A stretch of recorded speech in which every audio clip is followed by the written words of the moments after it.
TESDA, Department of Education at CHED sa pagbibigay ng dekalidad na technical vocational training sa K-12 students. Layo nitong mapalawak ang oportunidad para sa mga kabataang Pilipino. Ang ulat mula kay Sweden Velado. Nagtipon-tipon ang mga kinatawan ng iba't ibang paaralan at pribadong kumpanya sa tanggapan ng Technical Education and Skills Development Authority o TESDA para sa Dual Training Partnership Forum.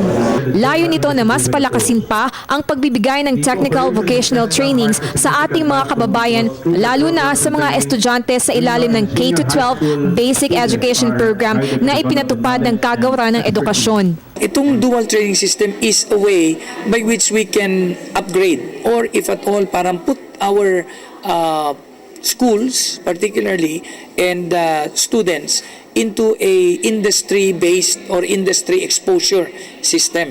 Sa K-12 curriculum, may dagdag na 2 taon sa sekundarya. Ito ang senior high school kung saan may pagkakataon ang mga mag-aaral na pumili ng vocational course na nais nilang i-master. Ang technical education, yan ay binibigyan na ng importansya even before grade 11. Sa grade 7 pa lang, di ba, meron na silang introduction at ganyan. Pero yung in-depth training, in-depth knowledge na papasukin nila yan ay papasok sa grade 11. Sa pakikipagtulungan ng TESDA sa DepEd, tiwala ito na mas magiging handa ang K-12 graduates na humanap at pumasok ng trabaho na inaasahan namang makakatulong sa pagpapataas ng ating employment rate. Malaki rin ang maiaambag nito para sa kasalukuyang ASEAN integration.